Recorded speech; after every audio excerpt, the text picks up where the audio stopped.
মৰমৰ ছাত্ৰ ছাত্ৰীসকল, তোমালোকৰ প্ৰিয় চেনেল ইংলিছ লাৰ্ণিং আছামলৈ মই তোমালোকক স্বাগতম জনাই আজি মই তোমালোকৰ অহা এইচএছ ফাইনেল এক্সামিনেশ্যন 2025 প্ৰস্তুতি হকে একেবাৰে শেষ মুহূৰ্তত তোমালোকৰ আগত 60টা অতি চমু প্ৰশ্নৰ সমাধান লৈ উপস্থিত হৈছোঁ। এই 60টা অতি চমু প্ৰশ্নসমূহ লোৱা হৈছে এইচএছ ফাইনেল এক্সামিনেশ্যন 2016 পৰা 2020 লৈকে পৰীক্ষাত অহা প্ৰশ্নসমূহৰ পৰা। গতিকে মৰমৰ ছাত্ৰ ছাত্ৰীসকল, বলাচোন আজিৰ ভিডিঅ'ৰ মূল বিষয়বস্তুলৈ যাওঁ।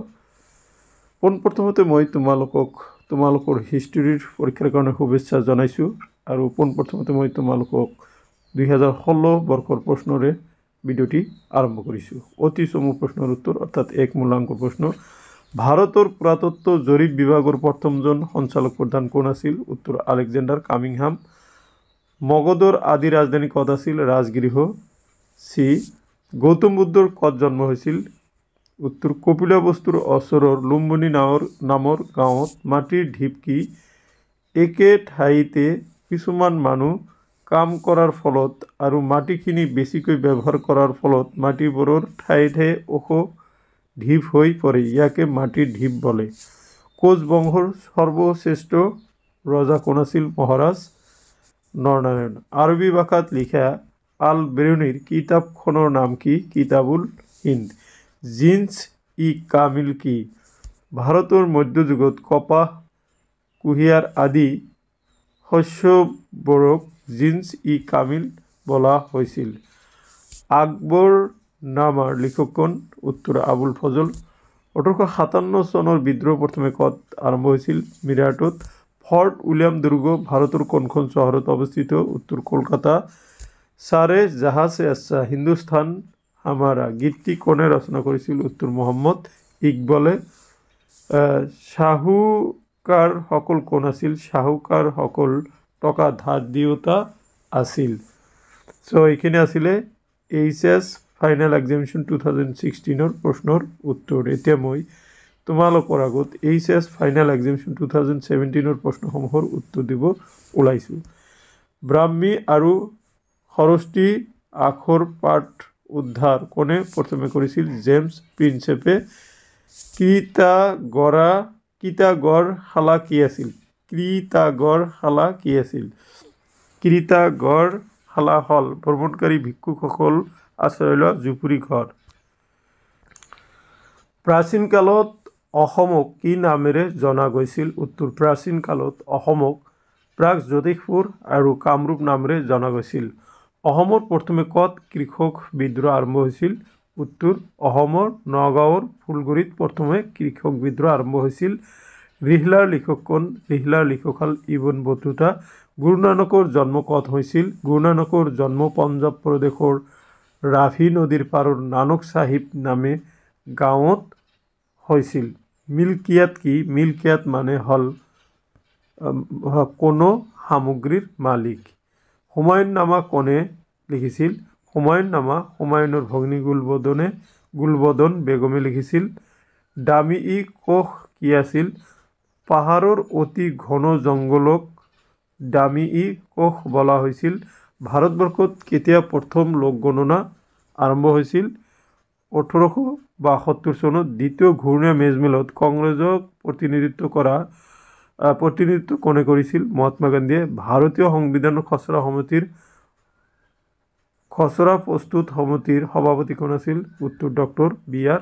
আম্বেদকাৰ। এইখিনি আছিলে 2017 বৰ্ষত অহা প্ৰশ্নসমূহৰ সমাধান। এতিয়া মই তোমালোকৰ আগত 2018 বৰ্ষত অহা প্ৰশ্নসমূহ আলোচনা কৰিম। প্ৰথমতে হিন্দু উপত্যকাৰ সভ্যতা প্ৰথমে ক'ত আৱিষ্কাৰ হৈছিল? হৰপ্পা আৰু মহেঞ্জোদাৰোত। তামিলাকম কি? উত্তৰ প্ৰাচীন কালত তামিলসকলে বাস কৰা অঞ্চলক তামিলাকম বোলা হৈছিল। ই বৰ্তমান তামিলনাডু, কেৰালা, পণ্ডিচেৰী আদিক বুজায়। নেক্সট, ত্ৰিপিটাক শব্দৰ অৰ্থ কি? বৌদ্ধ ধৰ্মৰ মূল গ্ৰন্থখনক ত্ৰিপিটাক বুলি কোৱা হয়। ফাতিহা-ই-ইব্ৰিয়া গ্ৰন্থৰ ৰচক কোন? শ্বিহাবুদ্দিন তালিছ। দ্য বেপ্টিষ্ট টেভাৰ্নিয়াৰ কোন? দ্য বেপ্টিষ্ট টেভেনিয়াৰ এজন ফৰাচী ৰত্ন ব্যৱসায়ী আছিল। তেওঁ মুঠতে 6 বাৰ ভাৰত ভ্ৰমণ কৰিছিল। চিলচিলা বুলিলে কি বুজা? 12 শতিকাৰ ভিতৰত ইছলাম সমাজত চিলচিলা গঠন হৈছিল। চিলচিলা শব্দৰ অৰ্থ হ'ল শিকলি। ইয়ে গুৰু আৰু শিষ্যৰ মাজৰ এক মধুৰ সম্পৰ্কৰ কথা বুজায়। গহপুৰুম কি? গহপুৰুম হ'ল ৰাজকীয় প্ৰৱেশ পথ। এই পথসমূহে শাসকসকলৰ কৃতিত্ব আৰু নিজৰ প্ৰতিপত্তিকে বুজায়। আইনী আকবৰী কোনে ৰচনা কৰিছিল? আবুল ফজলে। বংগদেশত চিৰস্থায়ী বন্দোবস্ত কোনে প্ৰৱৰ্তন কৰিছিল? লৰ্ড কৰ্ণৱালিছে। কোন চনত ভাৰতত ৰেল সেৱা আৰম্ভ হৈছিল? 1953 চনৰ 16 এপ্ৰিলত। মহাত্মা গান্ধীক কোনে হত্যা কৰিছিল? উত্তৰ নাথুৰাম গডছে। পাকিস্তান শব্দৰ ৰূপ কোনে দিছিল? চৌধুৰী ৰহমত আলীয়ে। চ' এইখিনি আছিলে 2018 বৰ্ষত অহা প্ৰশ্নসমূহৰ সমাধান। এতিয়া মই তোমালোকৰ আগত 2019 বৰ্ষৰ প্ৰশ্নসমূহৰ সমাধান আগবঢ়াম। দেখা তোমালোকে 2019 বৰ্ষৰ প্ৰশ্নসমূহ আৰু লগতে উত্তৰসমূহ চাই যোৱা। 1. আলেকজাণ্ডাৰ কামিংহাম কোন আছিলে? আলেকজাণ্ডাৰ কামিংহাম ভাৰতীয় পুৰাতত্ত্ব বিভাগৰ প্ৰথমজন ইংৰাজ প্ৰশাসনীয় বিষয়া আছিল। খ্ৰীষ্টপূৰ্ব 6ষ্ঠ আৰু 4ৰ্থ শতিকাৰ ভিতৰত থকা ভাৰতৰ সকলোতকৈ শক্তিশালী মহাজনপদখনৰ নাম কি? উত্তৰ মগধ। সাতবাহন বংশৰ শ্ৰেষ্ঠ বুলি জনাজাত শাসককৰ্তাজন কোন আছিল? উত্তৰ গৌতমীপুত্ৰ সাতকৰ্ণী। ত্ৰিপিটকৰ যিকোনো এখনৰ নাম লিখা, এইটো হ'ব সূত্ৰ পটিকা। তাৰপিছত তোমালোকে অসমৰ প্ৰথমজন ব্ৰিটিছ আয়ুক্ত বা কমিশ্যনাৰ কোন আছিল? David Scott. তাৰপিছত ইবন বতুতাৰ ভাৰত ভ্ৰমণৰ সময়ত দিল্লীৰ চুলতান কোন আছিল? এইটো হ'ব মহম্মদ বিন তুগলক।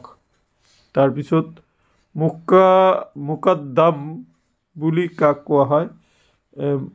মুকাদ্দাম বুলি গাঁৱৰ মুখিয়ালক বুজোৱা হয়। তাৰপিছত তোমালোকে বাদশ্বাহনামাৰ লিখক কোন আছিল? বাদশ্বাহনামাৰ লিখক আছিল Hamid Lahiri. Next, east India কোম্পানীয়ে বোম্বাইৰ দাক্ষিণাত্যত কোনটো ৰাজহ ব্যৱস্থা প্ৰৱৰ্তন কৰিছিল? ৰাইতবাৰী ব্যৱস্থা প্ৰৱৰ্তন কৰিছিল। তাৰপিছত 1857 চনৰ বিদ্ৰোহৰ সময়ত কোঁৱৰ সিঙে বিদ্ৰোহীসকলক ক'ত নেতৃত্ব প্ৰদান কৰিছিল? বিহাৰত নেতৃত্ব প্ৰদান কৰিছিল। মহাত্মা গান্ধীয়ে ব্ৰিটিছ শাসনৰ বিৰুদ্ধে চলোৱা তৃতীয় বৃহৎ আন্দোলন কি আছিল? ভাৰত ত্যাগ আন্দোলন। আৰু লাষ্ট কুৱেশ্যনটো হ'ল খান আব্দুল গফুৰ খান কি নামেৰে জনাজাত? খান আব্দুল গফুৰ খান সীমান্ত গান্ধী নামেৰে জনাজাত। মাই ডিয়াৰ ষ্টুডেণ্টছ, এইখিনি আছিলে 2019ত অহা প্ৰশ্ন আৰু তাৰ সমাধান। নিশ্চয় তোমালোকে প্ৰশ্নসমূহ চাই নিশ্চয় উপকৃত হ'বা বুলি মই আশা ৰাখিলোঁ। এতিয়া মই তোমালোকৰ আগত 2020 বৰ্ষৰ প্ৰশ্নসমূহৰ সমাধান লৈ আহিছোঁ। দেখা 2020 বৰ্ষৰ প্ৰশ্নৰ আগতে মই 2019 বৰ্ষৰ প্ৰশ্নসমূহৰ সমাধানটো তোমালোকৰ স্ক্ৰীনশ্বটৰ সুবিধা কৰি দিছোঁ। অ'কে, দেখা অ'কে দেখা 2020 চনৰ প্ৰশ্নটো দেখা। হৰপ্পা সভ্যতাৰ স্থানসমূহত প্ৰাপ্ত এবিধ শস্যৰ নাম লিখা। গম। 2. গুপ্ত সম্ৰাট সমুদ্ৰগুপ্তৰ ৰজসভাৰ কবি কোন আছিল? হৰিসেন। শূদ্ৰকৰ দ্বাৰা ৰচিত বিখ্যাত সংস্কৃত গ্ৰন্থখনৰ নাম কি? মৃচ্ছকটিকা। আৰু নেক্সট, জৈন ভিক্ষু আৰু ভিক্ষুণীসকলে কৰা 5টা অংগীকাৰৰ যিকোনো এটা উল্লেখ কৰা। এখন নতুন কম্বল তৈয়াৰ কৰি এজন ভিক্ষু বা ভিক্ষুণীক 6 বছৰৰ কাল ব্যৱহাৰ কৰাৰ পিছত সেইখন আন লোকক দান কৰিব লাগে। নেক্সট, এতিয়ালৈকে আৱিষ্কৃত সৰ্বাধিক পুৰণি আহোম মুদ্ৰাসমূহ কোনজন আহোম ৰজাৰ দিনত? উত্তৰ হ'ব ইয়াতে চুকলেংমুং বা গড়গাঁও ৰজাৰ দিনত আৱিষ্কৃত হৈছিল। নেক্সট, পেলজাৰ্ট কি? ফ্ৰান্সিকো পেলজাৰ্ট এজন ডাচ কোম্পানীৰ পেলজাৰ্ট কোন আছিল তাৰমানে ফ্ৰান্সিকো পেলজাৰ্ট এজন ডাচ কোম্পানীৰ এজন সদাগৰ আছিল। তেওঁ ডাচ ইষ্ট ইণ্ডিয়া কোম্পানীৰ মুখ্য প্ৰশাসনীয় লোক আছিল। তাৰপিছত বিজয়নগৰৰ প্ৰথম ৰাজবংশৰ নাম কি? উত্তৰ মংগল বংশ। নেক্সট, পেচকছ কি? পেচকছ হ'ল ৰজাৰ অনুচৰ আছিল। তাৰপিছত তোমালোকে কোন চনত ব্ৰিটিছ চৰকাৰে সতীদাহ প্ৰথা বিলুপ্ত কৰিছিল? 1829 চনত। মহাত্মা গান্ধীৰ ৰাজনৈতিক উপদেষ্টা কোন আছিল? উপদেষ্টাজন কোন আছিল? উত্তৰ গোপাল কৃষ্ণ গোখলে। তাৰপিছত তোমালোকে কোন স্থানত মুছলিম লীগ স্থাপিত হৈছিল লিখা? উত্তৰ মুছলিম লীগ পাকিস্তান। কোন চনত হ'ব এইটো? কোন চনত মুছলিম লীগ স্থাপিত হৈছিল? 1906 চনত।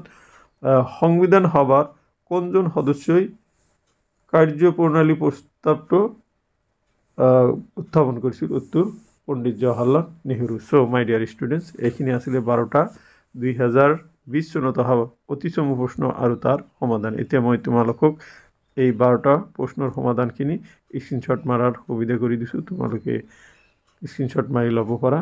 ইয়ালৈকে দেখা হৈছে তাৰপিছত